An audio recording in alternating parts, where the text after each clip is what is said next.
what was tennis media like when you first started compared to what it is now today? This is a very good point. It is actually what the job's about, and they know who balances their questions well and who's just off the wall. He never gave me an interview ever again.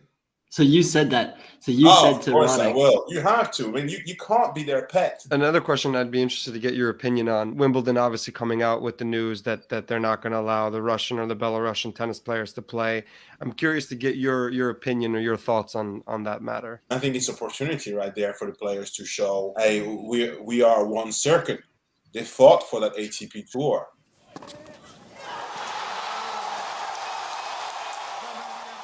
Ladies and gentlemen, welcome to Just Slap Podcast, the pound for pound #1 tennis podcast in the game, episode 34. Your hosts, Stephen and Alex, and joined by a very, very special guest today. He's an award-winning reporter, producer, writer, and journalist, Mr. Stéphane Floricien. Thank you for joining us today, Stéphane. Hi, guys. Great to see you finally and talk to you. Thank you. We really appreciate it. You, my friend, have a very extensive and accomplished career. And if we went through your resume, this podcast would be probably 3-4 hours long. But just to start off, for people that don't know you and don't know some of the projects that you've been involved in, could you kind of give us a breakdown of all the projects that you've been involved on in your career and really how you got into sports media? So I don't think I'll cover everything. One thing I know is when I started, I only had a few lines on my resume, and I was like, how am I gonna just grow this? I could see some of the guys in the business had done this and that, and I always wondered, how did they do it? How did they do it? And I think it just comes with doing. So I am 47. I started filming for my own purpose in '96. I was leaving to NLU from France. NLU is Northeast Louisiana University in Monroe, Louisiana.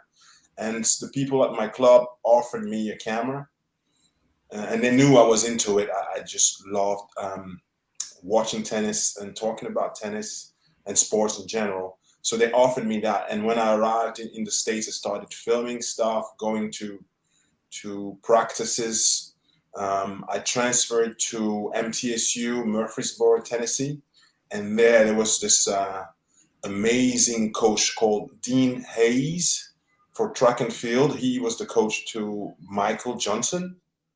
And it was like after '96 Atlanta. And it was just like, this guy was just right there. And he allowed me to follow the track and field team on weekends. And there was a basketball team, I would film that. And that made it so that when, as an athlete, we got an offer to do some internships at NBC Nashville, it was just two of us guys. And I was so motivated, they got me in. And I started there. And that's when I had only a few lines on my resume. I was like, how do I get to the level of these guys? And I did, like, slowly after graduation. I went back to Europe, started working for a few sports news channel that was new at the time, 99, 2000. L'Equipe. I know you may know the paper. Yeah. They have a website. Yeah. They used to have a TV, L'Equipe TV, and I started there. Then some of the Canal Plus news one, InfoSport. Then a guy at my club worked at Eurosport and got my resume on the right desk. Mm-hmm. And because that's how it works. I've never seen like a job offer looking for sports journalist. Never seen that. It's just like you have to make your way in there and recognize the need and offer what they don't have. I had the American sports culture coming from the US, coming back from it, and they didn't have that. Anybody who knew the NBA, I had been an intern at the Nashville Predators, so the NHL, they didn't have anybody as a specialist, and I just loved hockey and I knew my thing. So I think it comes from the passion, but also from making yourself available and needed. So Absolutely. that covers the beginning of it. And then after Eurosport, ESPN Classic came to Europe. I worked there.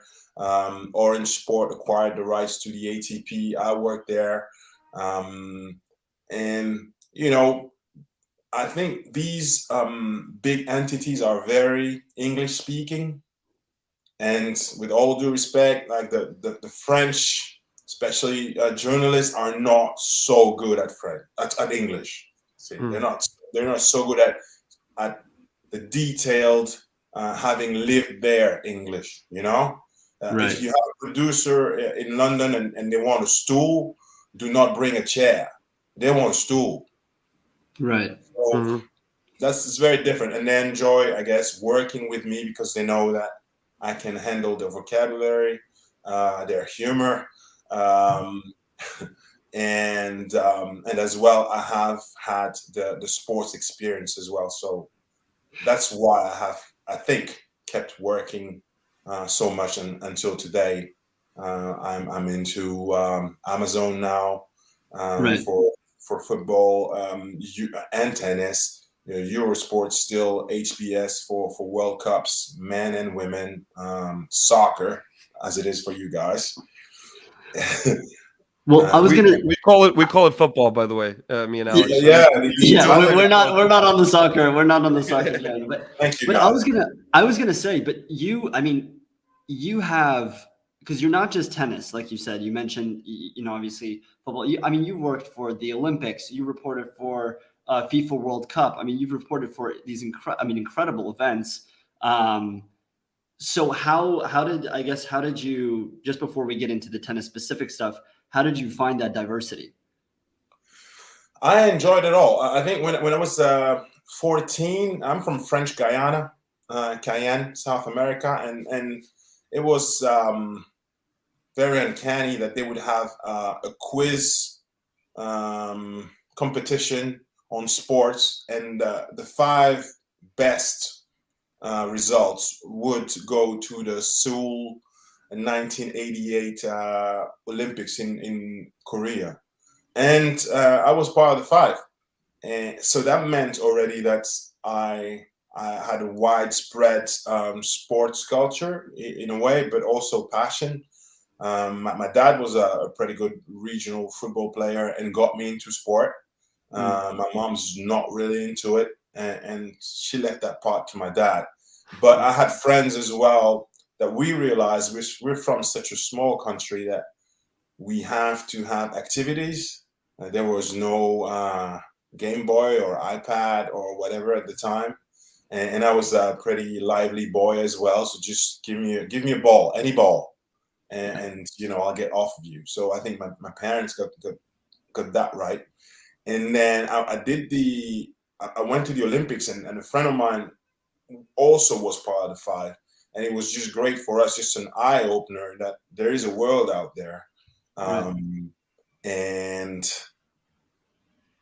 I mean, 88 was great. It was Carl Lewis, Ben Johnson, the whole thing.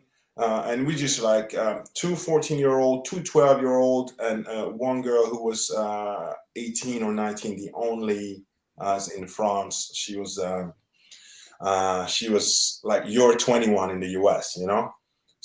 So it was just kids seeing this whole new world of professional sports, because to me they're professional, even if it's Olympics. And we felt, and I know I felt something that my dad always told me. He said, sports will take you to places that otherwise you'll never approach or reach. And it has. I shook the French president hands a few times. I was at the Élysée, you know, his house or office. I've been close to the White House. I've met people that, you know, if you think about it, Putin, Macron, Sarkozy, it's just like at the 2018 World Cup final, the 3 of them were there. And, you know, I always remember that I'm a kid from that little place. I always do. And sometimes it does bring tears to my eyes, I swear. Like I tell my friends, like, I was there. And it wasn't just that it was so big. It was just we come from so far. Right. So it's a progress. I don't look at myself saying, oh man, I've done so much. It's just because the stone's rolling and it keeps knocking some doors. Yeah. No, absolutely. And so, I mean, so how did I'm curious. So obviously, just step by step, you did all these incredible things, but you mentioned that you went to the U.S. For college, right? And I know Yes. that you played college tennis. Yes. So so has tennis always been a priority in life? Did you know that like tennis was like the sport? I mean, sports journalism, obviously, but did you know from the very beginning that you were going to pursue your career through tennis, or have tennis as like a northern light of sort, if that makes sense, or northern star? Yeah, I think so. I didn't know, and sometimes I tried to widen my scope and to believe that I could do news only. But I worked, as I said, at NBC Nashville, and you guys may know when you start, they give you weekends and nights. And I used to work the night shift, and there was a new team in town. Was it the Titans? They had just moved there, and my editor in chief, we used to call bars in the middle of the night, or people would call us and say, "Oh, there's a fight over there with a bunch of NFL players," and my chief editor would say, "Anybody dead?" And it's like, no, there's a lot of blood. Anybody dead? Oh yeah, we might send a crew. There's nobody dead. And after a few weeks of that, I was like, you know what? I'm gonna stop. I'd rather count goals and sets than counting those dead people for a living. I just didn't want this to be my life. So then I had to go into sports, as I said, NHL, NFL, but tennis was my sport I played. I did play hockey a bit later on, but tennis I played since I was 6. So I think it was my Northern Star, as you said. Yeah. And also, even when I tried to sell myself as something else, everybody would come, oh no, I think you'll get to tennis, no, stick to tennis. And I know that by experience, my tennis experience has helped me get a better rapport with those interviewees. They know I played. Like Joe Wilfried Tsonga, after a match, he hates a press conference because all they want to know is what he said to the referee about Nadal getting a better treatment. And I'm asking him about that second serve that was kind of short at 15:30 that got him in trouble. And he says, yeah, we've been working on that, but, I just choked. But one day he admitted to me, he said, you know what, when I see you at the press conference and I know I'm going to get a one-on-one with you after that, I'm happy because I know we're going to talk about tennis. And they like that. We say that some of the guys are difficult to speak to interview. I have found that if you do your research, you can actually talk to them for longer than scheduled. First time I did an interview with Roger Federer, ATP's like, oh, it's 3 questions. You got 3 questions. Okay. But what I had done, I went to the stringer and I filmed the whole process. And they told me, never touch the overgrip. He doesn't want it. Okay. They gave me all the tension, which was amazing. I think he was like 17 kilos. I thought he was like 10 kilos over it. Questions like that, I had my detail. And when he showed up, we talked a bit about his match he had against Davydenko. But then I said, listen, I want to talk some very specific tennis stuff. And he's just not used to that. And we started talking about tension. I said, how come he was playing it so loose? He was just like McEnroe type. And he explained to me that he had started very tight, but then his elbow, I just gave him some signs and said, if I want to last this long, I'm going to have to change something. But just him talking about this was 5 minutes. It was like 6 questions. And I'm looking at the ATP guy and he's like, keep going. And you're making my guy happy. And that's what it is. When you guys see me do these interviews with these guys, it's because it's like hardcore tennis, just same as you guys. and then you guys can get anybody on your show because it's so pinpoint tennis, and that's what they want. If you start asking them about, second wife or whatever, Yeah. over. Yeah. Yeah.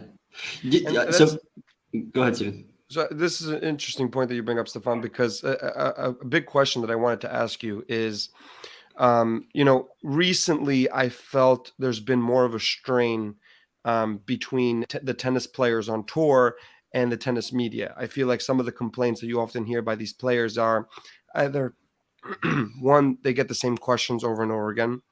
Two, like you said, some of the questions are just not relevant to tennis. Like it's almost like they're looking for some sort of clickbait, information, drama, stuff that's going on that does not have anything to do with the actual matches being played. So I guess my question to you is, being that you've been involved in this world for so long, you've kind of seen tennis media as a whole evolve, right? So what was tennis media like when you first started compared to what it is now today? I think it's become more of a machine. I remember how much money even Lendl had gotten, and we just like, oh, nobody will ever pass that.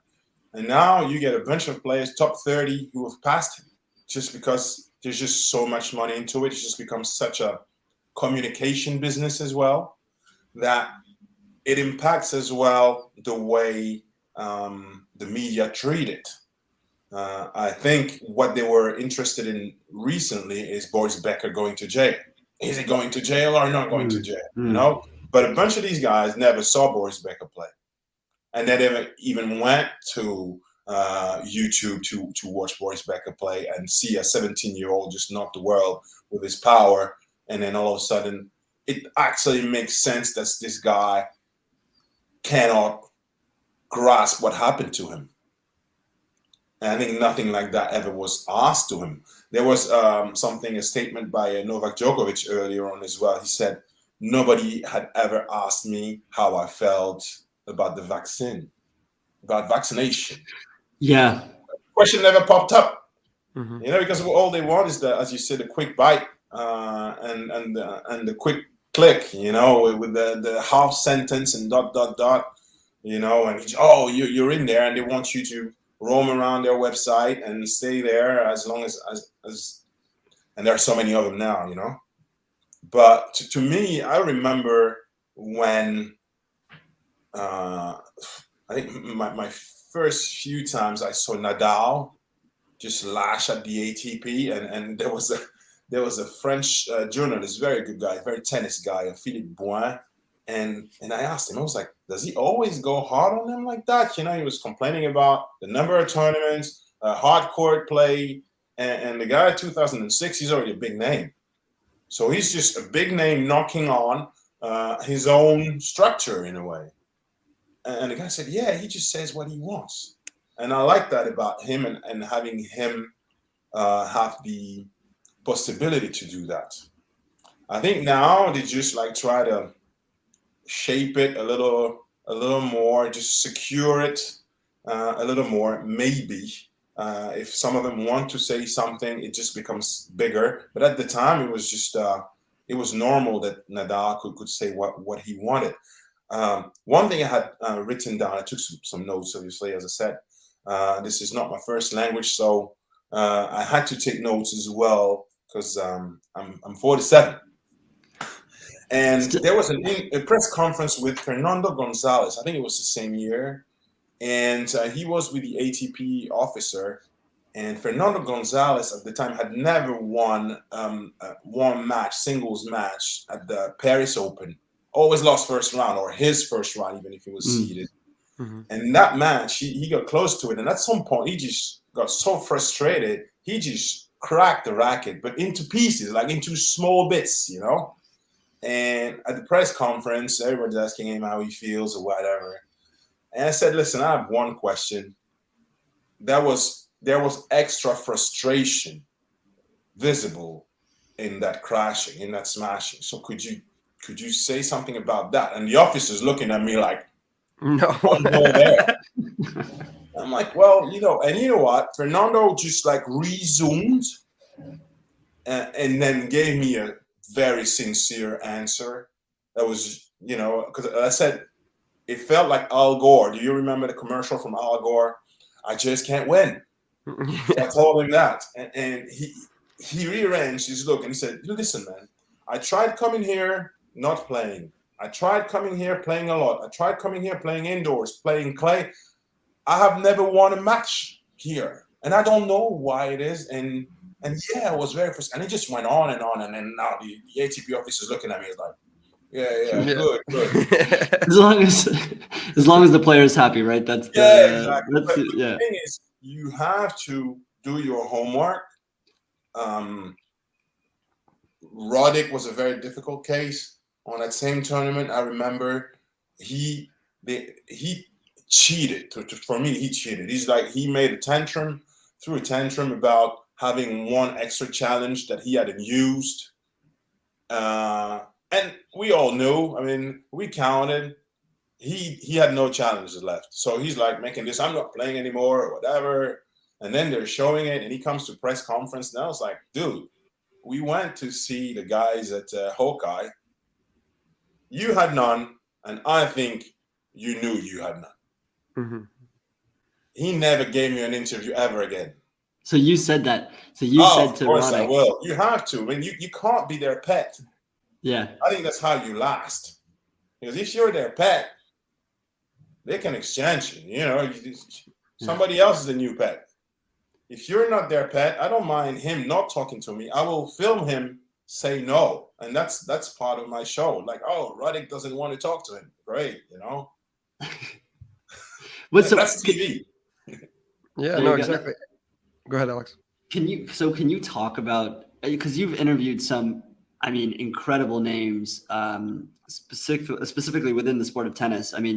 Federer, you mentioned, Tsonga, Roddick, apparently now. So I'm pretty sure also Novak as well. The list goes on. Can you talk about what it's like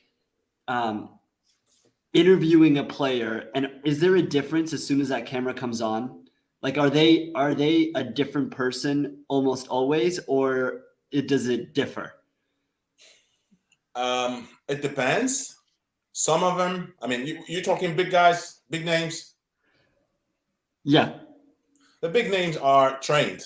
Although, when I recently did a long interview with Novak Djokovic, he said, I know, guys, I make too long answers, but I've just had some media trainings, and let's see what it gives, And he still gave like 3-minute answers. But at the same time, he said something like, how can you make short answers when you're talking about something or somebody you love? And we interviewed him about Nikki Pilic. We're doing a documentary on that. And he does 3 minutes of interesting stuff. The guy's smart. It's just like, whatever content is there is not like we have Richard Gasquet looping around the same answer, and he gets to the end of a segment and says because, and there's no because causal. He just comes back to the first bit that he says, and he's just like trying to, the longer the answer, the fewer questions you will have. Right. That's a tactic they have. Some of them. I think one I enjoyed interviewing really was Marty Fish. Really? Marty remembered every journalist's first name. Oh, wow. He was the same person before you filmed and when you filmed. Maybe he was putting on an act. I've seen the documentary on his mental health or something, maybe. Right. But he was trying to be that, Right. So that was good. I enjoyed him for that. He was very sincere. We talked about his illness, the throat, thyroid he had, and also about, for example, that was in Cincinnati. Nadal had played a very long match to lefty Verdasco, Mhm. and then had to play doubles. And they're like to Nadal, "Are you gonna just default?" It's like, why would I default and do this to my guy who's traveled half the world to play with me? I'm not. So he played 5 hours in the day. Next day they put him against Marty, 1 o'clock. And Marty, being Texas, loves it, Yeah. which is like, oh, I think he asked for that, And I asked him, I was like, you sort of the local guy, did you ask for that? It's like, yeah, well, when you go to Spain, you think Nadal doesn't get a treatment, So I want him at 1 p.m. tomorrow in the sun, and he beat him. He's like, yeah, I want to grill him. Yep. He got that. And how many players are going to say that? They say, oh, no, I don't get the treatment. This is how the tournament goes. Nah, he didn't give me that BS. So I like him for that straightforward approach. Murray has a great humor and Scottish type. Mhm. But I remember that was also in Cincinnati, funny enough, that he had come back from one of his many injuries. And instead of having a big house, he was in the hotel with the other guys. And he got all the Spaniard players to just tease him so much, like, oh, so you're back with the boys now, huh? You're not a big shot anymore, or whatever. And he just laughed at it, enjoyed it, because he grew up there, in Spain and whatever. But to see a big guy like this take the jokes and give back, he doesn't back down, he'll slap him back. And I felt that was very locker room like, and I asked him about that, and he was game. He liked talking about this. At the same time, I would say that he's a different person in an interview and on the court. I wouldn't want to face this guy to save my life. You know what I mean? At any game, because I think once he starts going down, he starts going crazy, and just like he would kill anybody. He's very serious and very dry, right? Especially on court and in interviews, it seems like as well. Like only recently.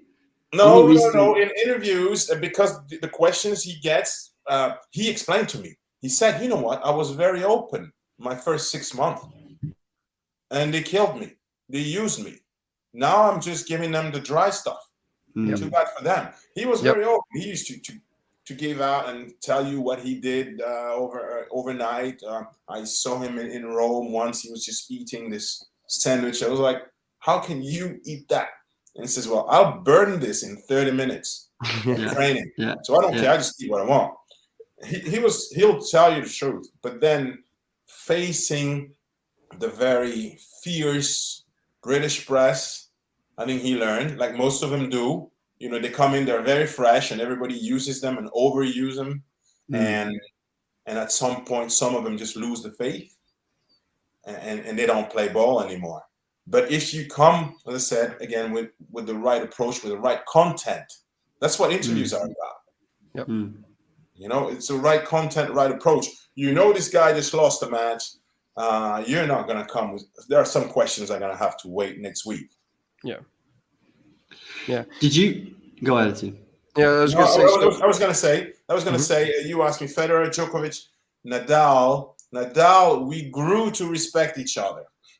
It was just that I was doing a weekly show, and it was sort of like you have to make the buzz in a way. I was sometimes a bit prone to that, but with him especially, because that was in Monte Carlo, and the guys won it already so many times, and he's going to play first round to a guy and says, "Oh no, a match is a match, and you never know." And then he comes back 50 minutes later.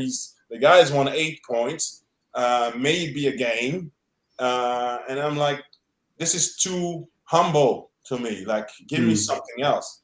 So I asked him about that, and he didn't like it. He gave me the eyebrow, And he didn't forgive me until that same year, 2011, at ATP Finals, when I think Federer just lashed him 0-3, and then next day his agent Nadal's gave him to the press for free, just like trying to make him shine again, So and then he saw me arrive and he gave me the other one. And I said, "Well, listen, war's over. There was no war really. I mean, if Nadal doesn't want to speak to me, I'm just cooked. It's like, Yeah. Right. But I asked a few questions like, how hard is it in ATP finals, for example, to rejuvenate after a loss? Usually these guys, they don't play after a loss during the season. You lose, you go home. Now you've lost and you still got a match to play in 2 days and to win. And you still got to hope to win the tournament. So I asked him about that, and we made it from there. And from now on, he understands what I do. I come very early to the tournaments. They see me at 9 o'clock when they show up. He was the one practicing 1 year in Rome at 7 o'clock because he knew, and so did Federer, that it was going to rain all day. So the two of them just booked a practice session very early, one each. And I was the only one there with a Japanese photographer, I remember. And then all the journalists arrived, and it's raining, and they say, oh my God, we're not going to have one image all day, man, one picture. And it's like, well. And you're there. You're there. You've got it all. You're rolling in at 10:30. And then so Nadal and Federer and all that, they know this is my method. And, in the morning, there is way less pressure, in the stadium. Everybody says hi. They see, it's just like two human beings meeting.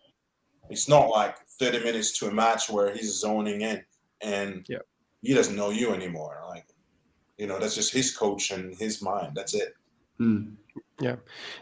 And you bring up a very interesting point because, I mean, we've interviewed players, and it's a little different for us because the players that we interview, they're either, retired or not playing, or if they are playing currently, it's, in the off season, whenever their time is best. Right. So it's not like, it's very different than asking a player questions right after they've won a match or lost a match because emotions are very high. Right. And you mentioned something very interesting, which is it must be very difficult to find the balance between, not giving them too many like softball easy questions so that you're like their pet. Right. And as well as, making sure that you do ask the difficult questions, but the questions that need to be asked, as opposed to stuff about their personal life or stuff that doesn't really have to do with tennis. Right. So for someone like you, how have you balanced that throughout your career? Because as you mentioned, like sometimes when you ask difficult questions, that could then ruin your relationship with the player, because the player could just be like, you know what, I didn't like that question. No more interviews for you. So how did you throughout your career navigate that difficult balance? This is a very good point. It is actually what the job's about, and they know who balances their questions well and who's just off the wall. And you don't want to be off the wall. I remember one of the very first times I interviewed Pete Sampras. I think it was at Queens 2000, 2001 maybe. I was with Eurosport and we were rights holders. But the ATP officer, David Law, I remember him, said, Pete's not going to do a one-on-one with you guys once he's off the premise. So what we're going to do is there is a little door by center court at Queens. When he gets out there, you guys are ready to film and you knock him out right there. Okay, but then you have also to see the match, the last game, something might happen that's very important. Maybe it finishes on a double fault and you don't know. What a great match point. So, what are you talking about, dude? So I had to place myself in a way that I could see the point, but also be there for sure. And the guy was there, and I told my camera guy, which answers your question, just don't talk to me. Because I'm bouncing words and questions in my head. What's the first question? What's third? What's the reaction to his reaction? And the first reaction when he came out, he thunder looked the ATP officer, just like, how could you do this to me? Giving me some guy I don't even know.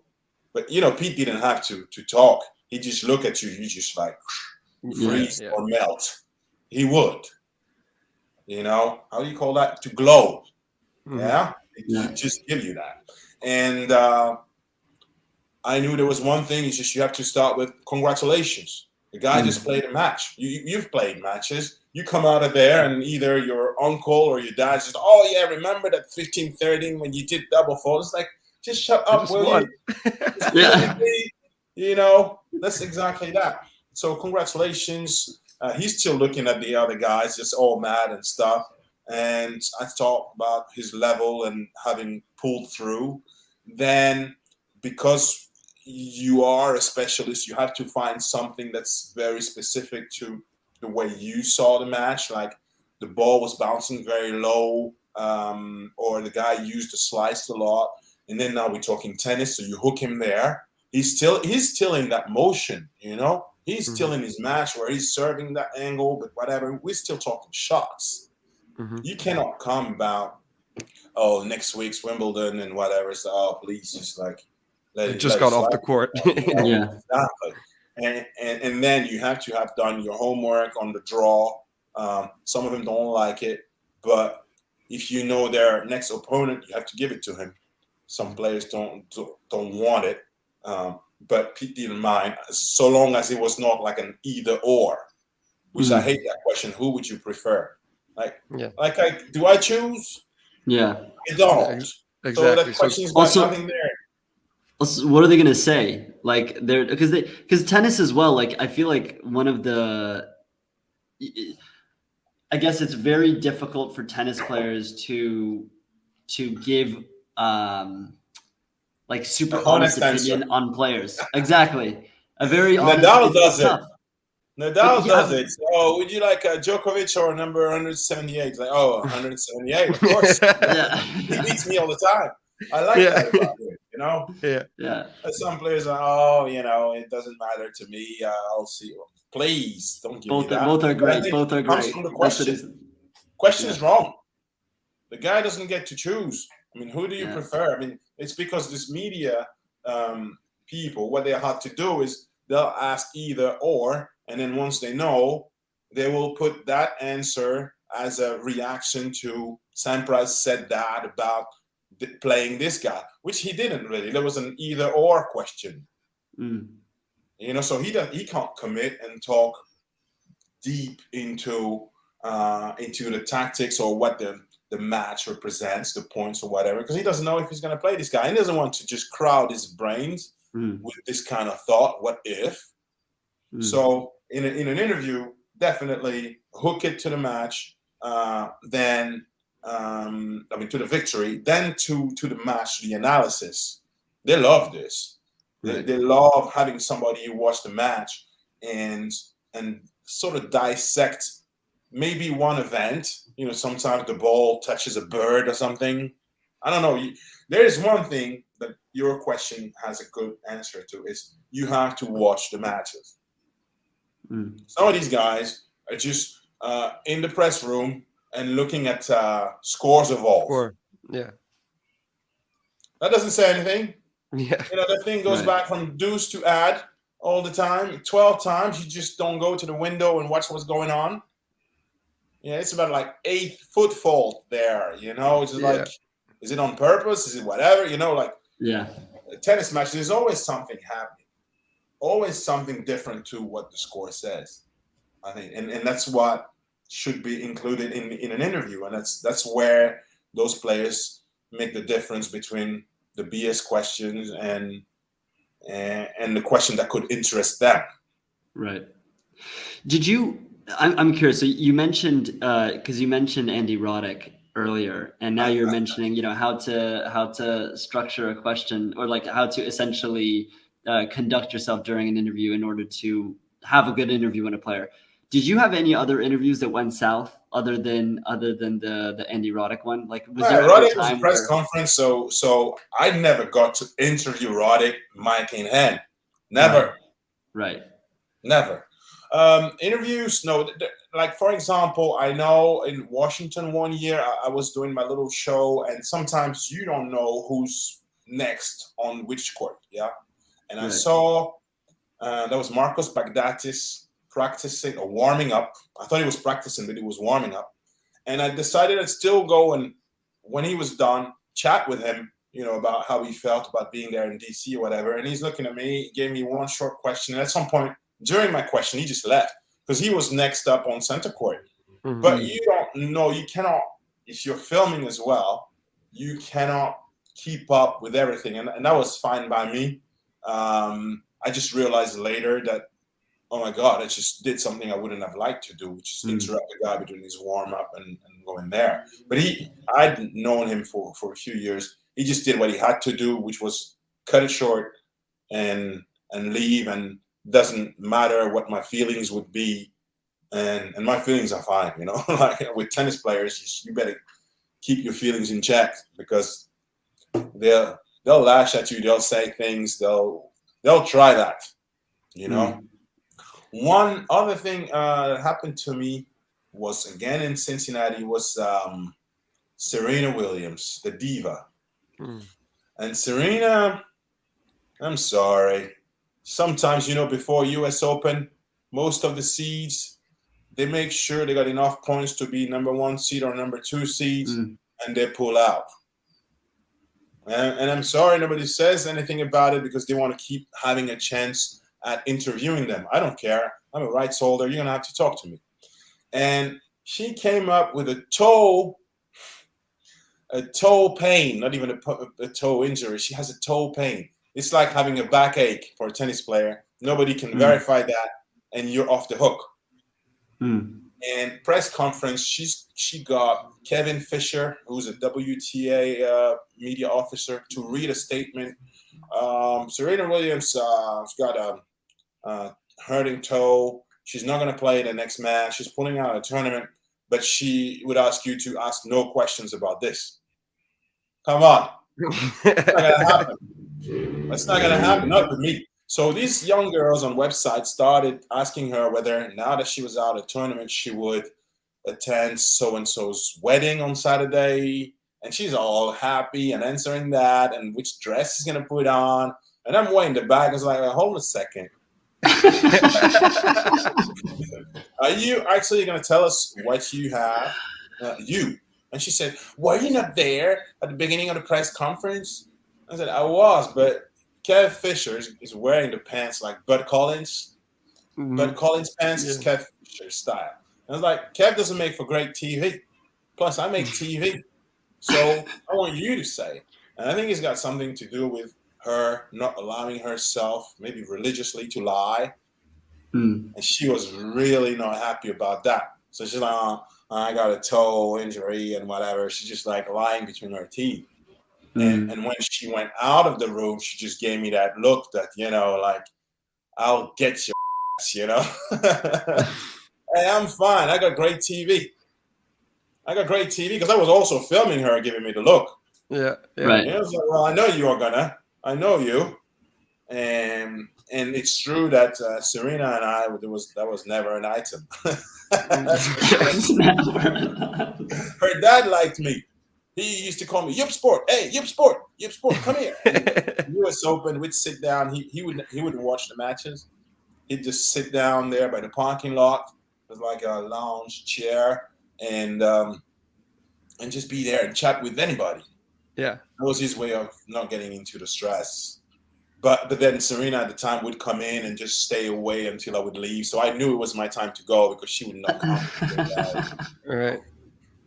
Yeah, I think my funniest, and I'm sure you probably remember this or have heard of this. I think the funniest moment that I've ever watched is, I think it was Nicholas Mahut, when he just got off the court. He goes into the press conference. First question, somebody says, "Congratulations," blah blah, and then Nicholas goes, "Congratulations, I lost my match." And he goes, I just lost. And then the journalist is like looks at him like this, and he goes, "Did you watch the match?" And he goes, No, I didn't watch the match. He goes, and then he's like looking around, like in the entire room, like, is this really what it's come to? Yeah, that's what it is. That's what it is. And you have to make sure, because sometimes they'll call you. There's a system now, like a WhatsApp group or whatever channel you are, interview now. They'll say, okay, in 10 minutes, change, update, whatever. Let's call it, because not with Nadal, they would do it. They would do like Berrettini now. What? What, like, It's how's been that? 10 minutes, you know, and sometimes you're on to another match, filming a match point or doing an interview with a coach or whatever, and you're just looking for that score, you know, it's like, okay, well, who won that, who won that. Right. Yeah, you better not mess up. And it can happen. What it is if you're a nice enough guy, you will meet somebody on your way that will want to help you. If you haven't been a prick all week. You know what I mean? Because there is a bit of this as well in the media room. Like, are you nice enough? I would like to help you guys. You know what I mean? If you're coming and you're just the ish, you know, you're the thing, you're the next big thing, and you don't need anybody's help. Chances are, by the end of the week, you will have messed up because it's part of the job. It's just such a caravan. There's just so much going on that you cannot keep up with everything, and you might come up with this congratulation thing. There is this this buzz that takes you sometimes during an interview. I think I messed up live at Monte Carlo's doubles finals. I had a row with my presenter just a few minutes before, which had no sense, you know, on the running order. But I got so mad, I just couldn't read the names it's a doubles finals. The problem with that is they're playing the super tiebreak. So this guy got a match point, but so you're getting ready to interview Robin Haase and these other guys. They mess up. 2 points later, the other teams won. Oh man, okay, let's regroup, you know? Yeah. So I think they were Croats. And Lajovic was also in the finals of the singles. I think that was against Fognini. And the doubles there, and I'm doing the 3 questions, and something in my mind tells me, ask him that, show off, you know? Oh, there is another guy from your country in the final. It's like, the guys are just like, oh no, I think that was sorry. And I just fell on my feet, just said, hey, listen, that was the 1 question too many anyway. I'm sorry to bother you, whatever. And it was doubles. It wasn't that much of a screw up, but it was live. And you just feel this big after that, you know? And fortunately, my commentator was nice enough to say, hey, listen, give it to Stéphane, you know, in 92 would have been the same country and whatever. He just saved my butt. But it's true that when you're in an interview, that's why I said earlier, I asked my camera guy, do not talk to me. No jokes. You know, it's not a moment for jokes. We have all the time for jokes. We have all the time to ask me what's the next interview. It's not now. Like, let my brain bubble, you know, and I only have 3 questions, but I have 10,000 words I could choose my questions from. So let me pick in my inner dictionary, you know. That's something that's the focus of a journalist is very important. And you can see sometimes when the guys are not focused, even on commentary. Right. Like, oh, the guy's not watching the match. He's on his phone. For sure. And it ruins it, right? Like, you get that energy that you feel from either the reporter or the commentator. It like, you really feel it. It like it honestly determines the experience of whatever. That is very true. They are the channel of the emotions between the match and you. Yeah. And that's why sometimes I was like, because I would direct the guys as well in the commentary. I said, please, the first game, let us breathe. You know, you don't know anything about what the match is going to give. You know, just let us see the first game of the match. You know, get a groove.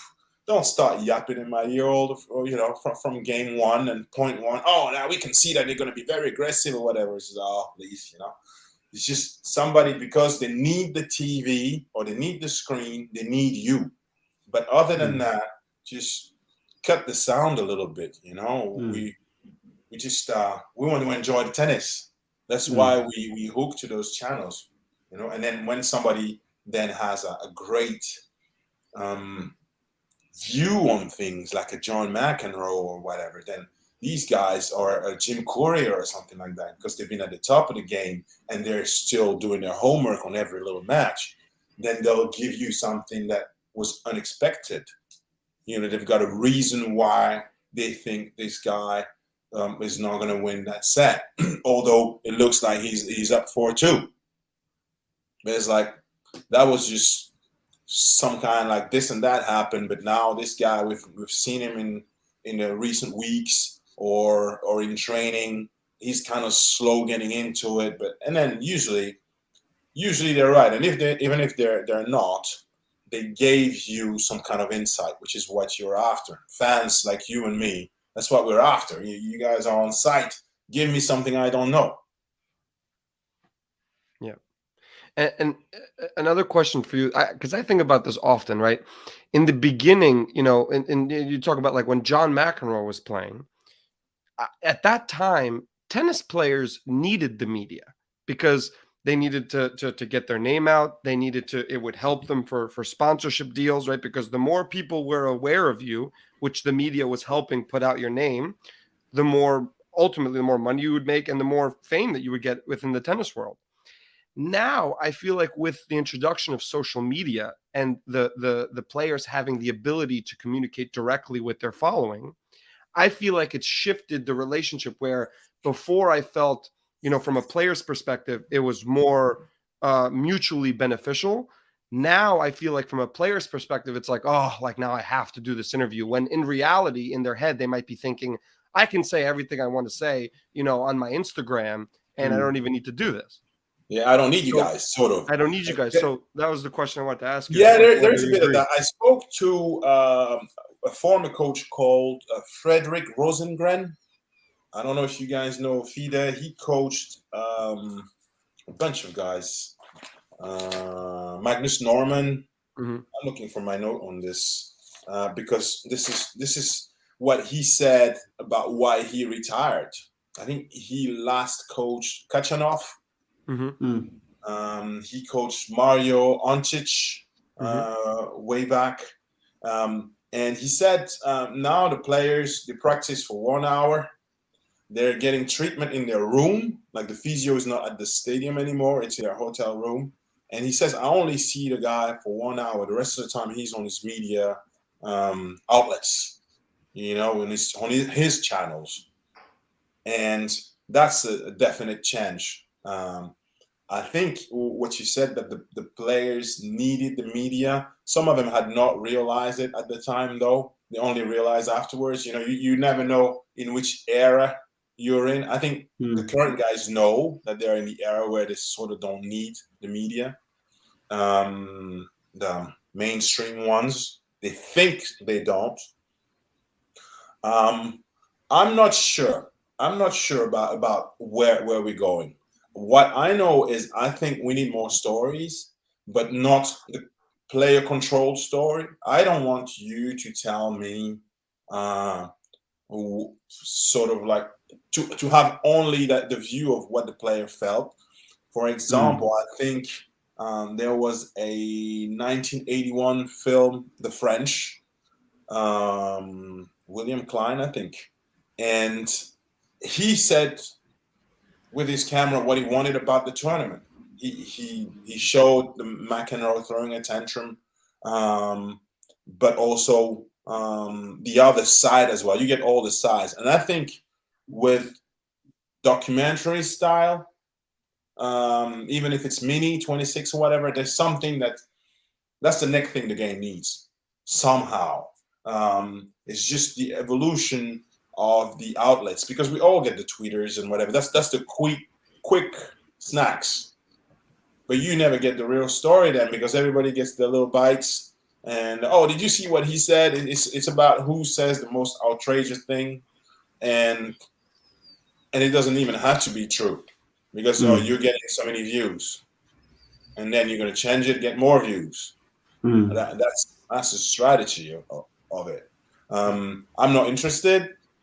I really enjoyed talking to them about the way they're headed in their career or in a tournament as well, where they're at. And I think that's something that's you owe to the viewer, Mm. you know, the surrounding of a tournament. We don't get to see anything but the main court in a tournament, you know. Usually they'll give you the established shot or whatever, but when do you see the practice courts? Um, what's happening there? You know, not just a shot or so and so because he's the big name. You sent one crew. I think that's part of the storytelling to me, that you don't have to stick to one match. You can go do things in the during the breaks, the changeovers. But changeovers are for commercials. That's what they do. Yep. So that's the problem as well. When I was at Eurosport editing the lives, I said, we're not taking a break here. We're going to run a quote of one of either guy. I'm done with the commercials. This is going to go the distance. We can use that commercial break a bit later. But what people usually do is they cover their butts. You know, it's like they'll use all the commercial breaks that are needed at the front. And then you'll end up having a third set with no commercials, which is good, but no content either for the changeover because they haven't scheduled for anything to have there. Right. You know, it's just a commercial. It's a commercial, a TV channel. Unfortunately, it's just that. Mm-hmm. I wanted to ask you actually, because you mentioned Stephen asked about social media, and you mentioned you wanted to see more stories. What a big issue that I have with what's going on right now when it comes to tennis players and social media is you'll see something crazy happen. Like you'll see like Zverev, you know, hit an umpire or like hit the umpire chair, or you'll see Novak hit the line judge with a tennis ball. And then what they do is they don't really talk about it. I mean, I think Zverev talked about it a little bit. But they'll just go into their corner and they'll release a statement on social media, and that's it. And that's all you see. And so what I'm wondering is, how do you think that reporters now navigate these situations? Because tennis is getting a little bit feistier, right? You have Nick Kyrgios personalities. You have, you know, it's heading in that direction a little bit. And you're seeing this misbehavior. So what, as a reporter, how do you approach that? Some of the players do skip press conference after they've behaved like that, remember? Right. Some of them just don't show up. So, you know, guilt is there. Right. But I think there are a few reasons to that. There's one I told you before, like the media officer will try and control and say, oh, no questions about that topic. Ha ha. Right. You know, there's a guy called, an Italian journalist called Ubaldo. Ubi Tennis. He doesn't care about that. He's like, you know, he'll ask for the mic and then ask the question. And it's great. It's out there. So they're always scared of him. It's, oh, he's kind of a lunatic. No, he's no lunatic. He's actually not necessarily trying to help you cover the stories, to cover up the stories, you know? And I understand his point, and I've done it with Serena Williams, as I told you. At some point you have to ask the big things. However, for Zverev, I would understand you would ask. Zverev showed up and they asked him about this girl he got pregnant and whatever. Like, if you want a one-on-one and you tell me that's what you want to talk about, we can do it elsewhere. Maybe a press conference or a tournament is not the place where he wants to do it, which I understand. I mean, the guy, if you've done something super bad, you don't necessarily want to confront the world about it. Right? You know, you want to have your own answer. You don't want to confront your neighbors. You don't want to see, you know, you've knocked people out on a night out, or I don't know, something bad. We all do stuff that we regret. I don't think they are bound to speaking to us right away about it. At the same time, you say the media don't bite. There is a bit of that where those people get promised an interview if they don't ask, you know, that type of question. And because it has become cheaper, you know, to send somebody on a tournament or even not send. You just say, okay, Alex, you're going to be there. Okay, so I'll hire you because I don't have to pay for your expenses and your travel and whatever. That's what it's become. But sometimes these people are not really tennis journalists. They just happen to be there. They're available. They're cheap. So obviously that kind of people you can manipulate a little bit and say, oh yeah, but if you keep it low key, I think next week you can get that guy, and next week becomes next month, and maybe sometimes you get him, but then you've put your finger in a wrong system, because it's you would get that guy anyway if you wait for your learning curve time, as they call it. They don't give you the big names straight away, so you got to go through the top 15 and top 30, and maybe you're lucky that one day this guy top 10 shows up and he's got, that's how it works. There is a scale, there is a structure to all this. You don't show up on tour and get the questions you want. Right. You can see in the press conferences, they're pointing at people. It's like interviewing the president. You think the first guy getting a question to Joe Biden is not picked? He's handpicked. He's just like, Yeah. I mean, of course. 100%. Exactly. He's not going to ask that question about whatever, that we don't want to talk about. And so the same thing happens on tour, where you have individuals do they know, do these, let's say the ATP officer, for example, do they know? They know Ubaldo. They know Ubaldo, and they're like, oh my God, what's next? And sometimes they have the new ones as well, so they have to try, and you get somebody who try to be very direct, and you're off the list for a few weeks. If you're not getting pointed at because you asked that one question they didn't want to talk about. But at the same time as well, sometimes they're fair game. Right. I'm not blaming them. They're fair game, and they've given me my opportunities to ask the questions I wanted. Right. Sometimes it's the player who's very defensive. I asked Nadal about what was the difference when he had his uncle with him and when it was some other guy, and he knows that could be used, in the bad hands. That could be used as Tony was of no use to me. That somebody would pull that. Yeah. And he asked me, he was like, is this a positive question, or as if I would tell him, no, I'm trying to shortchange you, dude. Yeah. But anyway, it was for the documentary on Tony, but he gave me a very good answer. They are very defensive, but as we mentioned about Andy Murray, they have been used. Right. So these guys are very experienced at times. How often do arguments or fights, let's call them, happen between journalists? Like, you know what I mean? Like, oh, like I want this. No, I'm gonna get the question. You know what I mean? Like, how often do arguments happen, like in that press conference room that we don't know about? There is one thing I really enjoyed. It was funny. It was Richard Evans, great writer, tennis journalist, former ATP worker as well.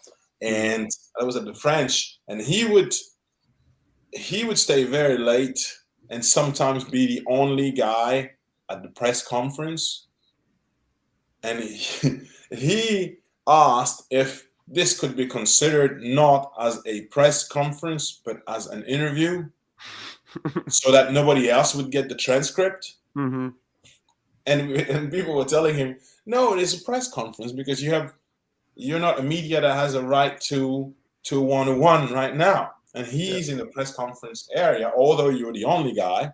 We have to give that transcript to everybody else. But it was just the idea of thinking, oh, let me get this exclusive content. And it's like, Richard, come on, Come on, buddy. There are plenty of interviews you're not there and you're happy to get.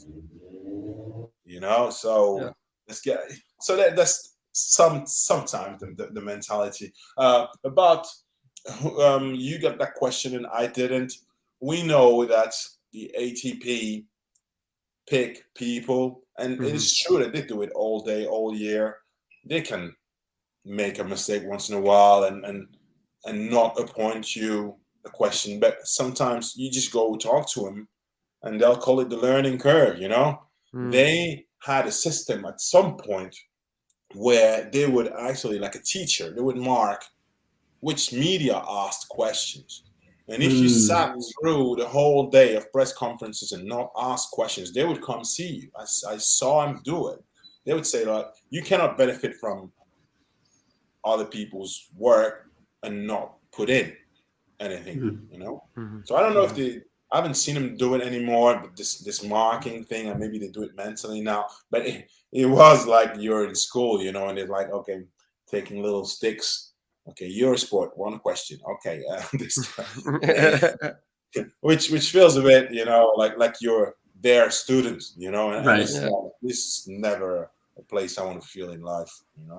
And did you feel pressure? Did you feel pressure having to, like, let's say you feel like people are keeping track of whatever questions you're asking. Did you ever feel pressure to ask a question and then ask a question and we're like, damn, I shouldn't have asked that. That was like a rushed or Like stupid in question press to ask? conference, in a press Yeah. conference, you mean? Um, it's very hard to sometimes be late in a press conference and start asking questions because you don't know what the first two questions have been asked. Um, I try to make sure I know the score before Mm. I open my mouth. And sometimes it's true, you feel the pressure that you want to ask something, but it's a professional attitude that if you do not have all the cards in hands, just zip it.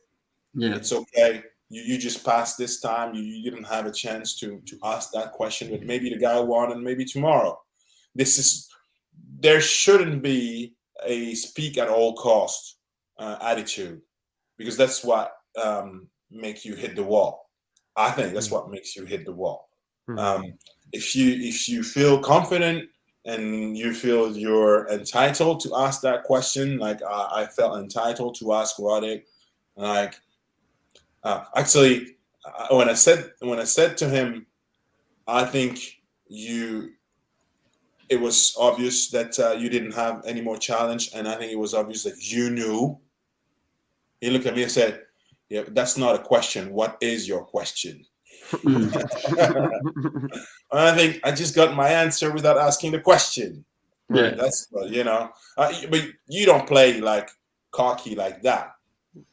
But it's in a press conference, it's filmed, and it's like in a movie, you shooting the guy this close, any twink, any any move, any eyelash says anything about the lie or whatever, and they know Yeah. about this, and sometimes they can't control it. It's just but we should control it, and not necessarily, I've learned, that force a question. Mm. There's no point. It's like, what are you trying to do? To exist? It's okay, just let it slide. You don't have to say anything anymore. Just listen to the other questions. Sometimes they're very interesting. The same way sometimes your question livened the press conference. I remember that was the French Open, Safin Ferrero. Mm. And Safin won in three, but then the last of the three was a tiebreaker, and he behaved very well that day. And then in the tiebreaker started throwing his racket. But he won in three, so nobody has really any question. Oh, who is your favorite, this or this guy? Who would you prefer to play? That guy. And he's just like, he's bored, we're bored. And it's like, okay, I'll ask a question. He was pretty straightforward. He'd give it to you, And I said, well, listen, you behaved very well today, right? You agree to that? It's like, yeah. But what happened in the tiebreaker? You're starting to throw your racket all of a sudden. It's like you're 2-3 points away from the match. And he thought about it. He said, "You're right." He said, "You know what? This guy, you mess up 2 points in a row. In the right moment, you've lost the set. Yep. That's it. So I know I've already done two that are not in a row, but it's coming there. And yeah, it got to me and whatever. So he gave me the whole explanation. Next day, only that bit is in the newspapers because the rest of it's got no sense, you know. Who Yeah, do you yeah, prefer? Whatever. So sometimes you know, it's your shot. You need to, because we played, or because you know how it is to just lose your temper and actually lose a match, or you know what interests you.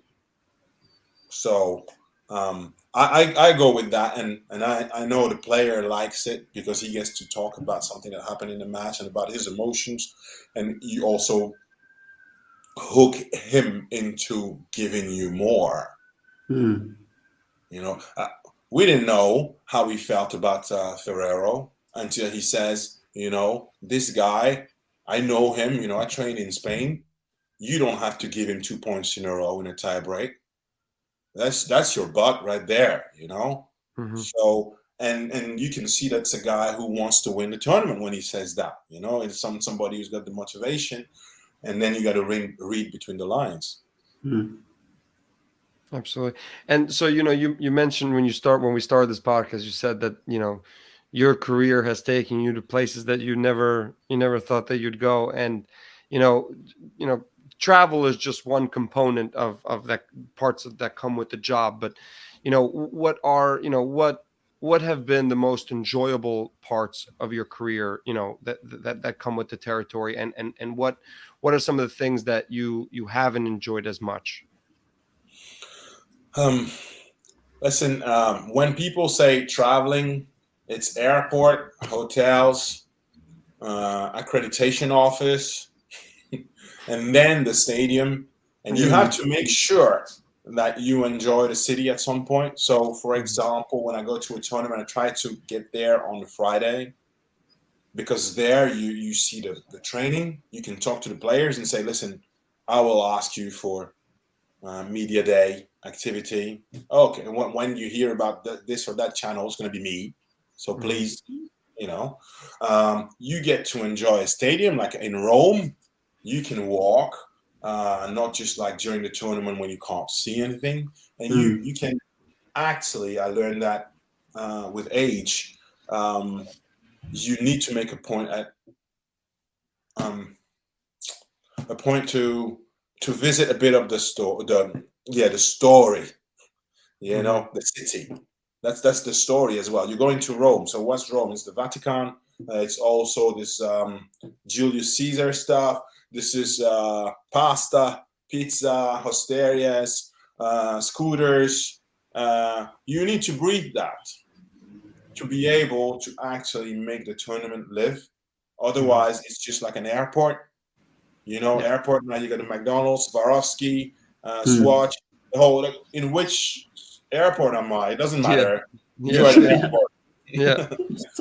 You know what I mean? It doesn't matter. So it's got to matter.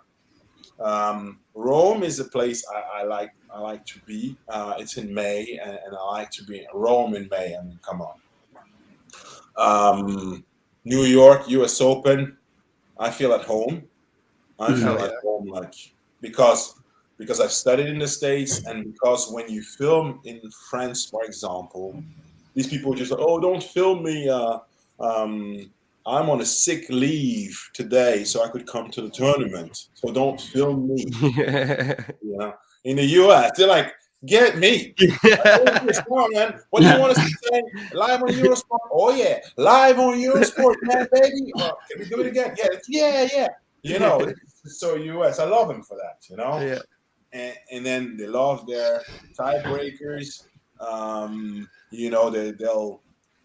They love their tennis. You go to Indian Wells, you get all this not so young anymore people, but they talk about tennis.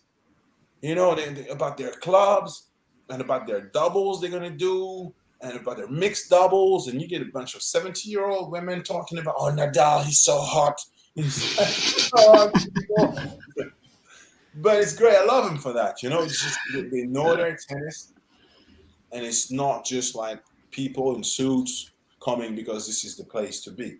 What I like about the French Open is not the crowd; it's the game, because it's clay and it's 5 sets, and it's because I played there I know my way around it. However or whatever they change the stadium, I find my way around it just to go around the crowd and finding places. And maybe because it's my language, but I really enjoy that place. I feel at home at the French Open and in Roland Garros. Paris Open I like very much because I used to go as a kid, as a teenager, and this is people with the tennis license. Like they get the tickets first. So it's a bunch of tennis clubs there, and we know about the game, and we know whoever's tanking because it's the end of the season, and we won't let him. Right. We won't let him tank. I mean, Cedric Piolin's been booed out of the Paris center court in Bercy. He's the local guy. Yeah, but he didn't try enough. He didn't try hard enough.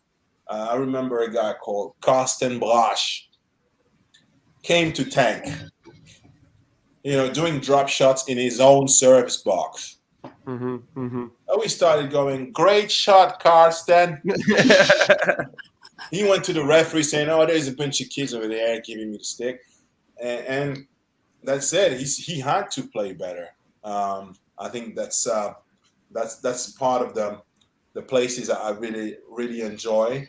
I think during my whole sporting journalism career, Russia was a big thing because I knew that many people didn't have the opportunity to go there when it was USSR. And it looks like many people are not going to get a chance to go there for a while. And I remember the 2018 FIFA World Cup, and I was following France for a broadcaster, from the host broadcaster, and France won it. And my friends are just like, oh, we're going to party tonight. And I was like, no way. I just went to bed, but I felt this was like the satisfaction of the job done. I don't know if you understand what I mean. It was like 7 weeks. I totally understand. It's exhausting.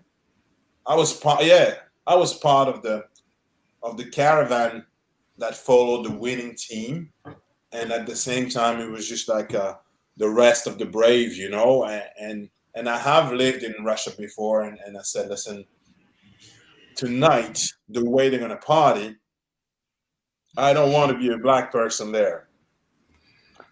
In Russia? Yeah, it was international, and it's just like once they get 2 or 3 vodka bottles in them, I don't want to be a collateral, So I have lived there, and I know also how big crowds can get into something stupid. These are the very few times where I remember I'm brown, Other than that, I'm a journalist. I don't even know who they're talking about. Yeah. If you right. Skins, I don't even know who's who. And another question I'd be interested to get your opinion on. Wimbledon obviously coming out with the news that they're not going to allow the Russian or the Belarusian tennis players to play. I'm curious to get your opinion or your thoughts on that matter. I don't think a player plays with a flag, to me, very honest, unless he plays for the Hotline Cup that it used to be, ATP Cup, Davis Cup. I don't think that's fair. But I think the French Open has decided that they would allow them to play because they come in as an individual player. And I remember the Wimbledon 1973 boycott, when the ATP said they would pull out all their players, and so it was 82 of them, I think I read today again. And Wimbledon, to play it harsh back, said, you entered the tournament as an individual, you have to pull out as an individual. So everybody had to write the little letter. It wasn't like a one for all. So that means when you enter a tournament, you're one person. You're not that flag, are you? So now it's changed. Very interesting. Now it's changed. It wasn't Wimbledon saying, it was Boris saying. It was Boris Johnson, and saying, oh, and then they just folded. I don't think that's right. And I think what's good is Daniil Medvedev is going to play the French, Mm. and that will show even more if he plays the tournaments before. Mm-hmm. He says, "Well, I'm not playing there because you don't want me. It's not like I'm injured or anything." Right. You know, and I think when somebody's acting like that, you have to confront them. You cannot say, "Oh, they don't want me. I'm not entering it." You know, you have to try to enter. You're like, "Hey, I tried my best. You didn't want me in," and they might change their mind. Do you think we're gonna have another boycott? I'll ask questions now. Do you think the players would boycott the same way they did in 1973 and say we need to let the Russians in, or we're not playing? I think they should. That's a very good point, and to me, it doesn't make sense why if the issue is Russian representation, you could do something similar that the Olympics did, where the athletes are still allowed to compete in the tournament or in the Mm. Olympics, but they just can't represent a country. So you don't put the Which they flag don't. next to the name. Yeah, Which you they don't. don't. I mean, a doubles team is not a Russian team. It could be a Russian guy with Salisbury. Right. Right, Who cares? You know, this is not Right. Davis Cup. right. So why not? What's great? Why not put the just let the like if Medvedev's going to play, the name is going to say Medvedev. You don't put the Russian flag. You could even put like a whatever some Ruth. other put something other. Just don't mention Russia and just let the players compete. The only argument that you could say is, well, if those players are going to win prize money, then and if they live in Russia, then by default, the Russian government is going to benefit off of the taxation money that they get from the players' earnings. But then you also have the argument of guys like, They're in Monte Carlo, man. They don't yeah, live in, but no one lives in Russia yeah, anyway. nobody lives in Russia anyway. That's what No I'm one saying. lives in Russia anyway. But even so, you have players that have come out that have literally said, we'll donate our prize money to humanitarian relief to Ukraine if you Or let you us can play. keep the money. Or you could keep Yeah. the money. Or you So it can makes keep the money. I don't think the guy plays for the money anymore. You know, I exactly. think he'll get more money saying you keep the money because he'll find somebody else to fund whatever Right. money he's owed. Right. Well, what's I don't crazy? think in an individual sport that should stand. But then, hey, who are we? You think they're gonna listen to us? No, absolutely. I maybe think, not. Maybe to be not fair- to me and Alex, Stefan, but they might But listen to to you. you. Yeah, no, but I mean exactly. these are questions to ask, and these are hard questions to ask in a press conference. But this is a question that can be asked. 1973 was Niki Pilic did not play for his Davis Cup team because he was in contract with WCT, and then the Yugoslavian Federation decided to ban him and asked the International Federation to ban him too. And then the International Federation bans him. These players says it's not going to happen. Enough. You can't control that. I think now Pilic is the type of player that I think Medvedev is, just like very controversial. Mm-hmm. Wasn't that him like fingering people at US Open and bring it on and whatever? Yeah. Well, he does a bunch of The stuff. Australian Open this year, he just said, now if there is a tournament in Russia right before Wimbledon, I'll play that because they didn't respect me or whatever. He'll come with stuff. At the same time, this has nothing to do with his personality. This is about to do with his rights. And as a professional player, I don't think you do enter with a license of a player, of a country. Like you're a French player or you're a Russian player, but this is a professional tour, and this has nothing to do with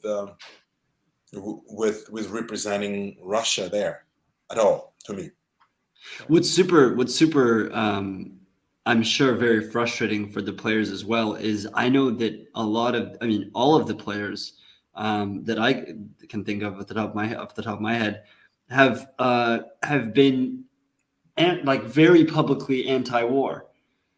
and have been very, I mean, Rublev even, after the messages they read on the cameras and press conferences, always talk about it. So it must be extremely difficult as a player to be grouped with something that you're not a part of.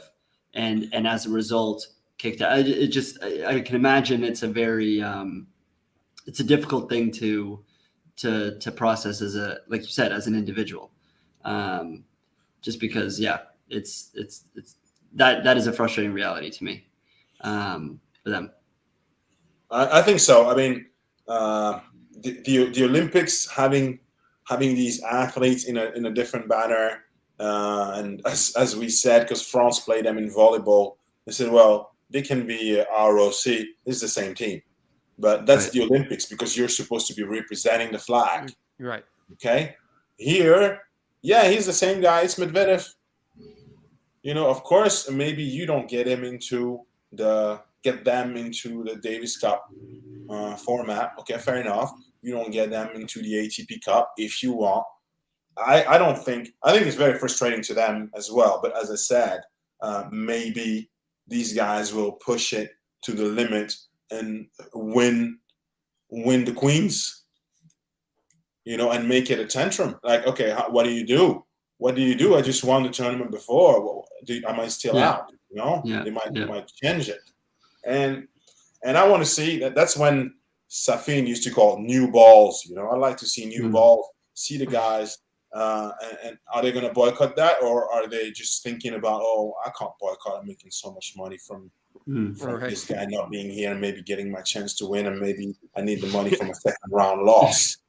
Yeah, you know what I mean. That's where it shows, and that's why I like these opportunities as well, because isn't that the Chinese sign that the crisis is danger plus opportunity? And I think it's opportunity right there for the players to show, hey, we are one circuit. They fought for that ATP tour. The first time, 72, and also when they did their tour in 90. I want to see now if everybody is more thinking about my money and my sponsors, or if they take their responsibilities. Because the Russian players, they can't.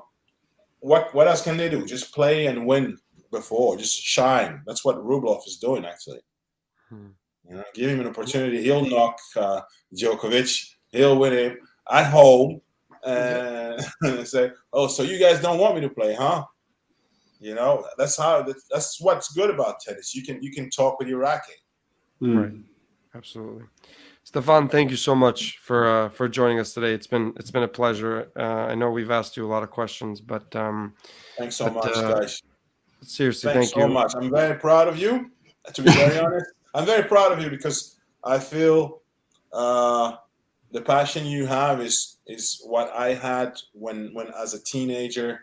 I was broke, but I would just save little coins, and when I had enough, I would change them into bills, and then I would order like a VHS of a tennis match that we didn't see. Now we got so many channels, but at the same time, I could order like a Lendl match that was never broadcast in France, or a Michael Stich match against Courier, Davis Cup 91 semifinal. I remember this. I've seen this, and it was because I wanted to have seen that match, how it evolved, how so and so beat so and so. Just I was so into the tactics of it, the event, Davis Cup semifinals. How is it? And then look at us today. So I'm still in the game, and you guys are making quite an impression in the game too. So congratulations, really. Thank you. Really thank you so much.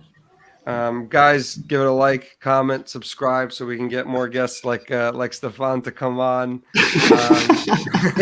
Stay healthy, stay happy, and as always, just laugh. Take care, everybody.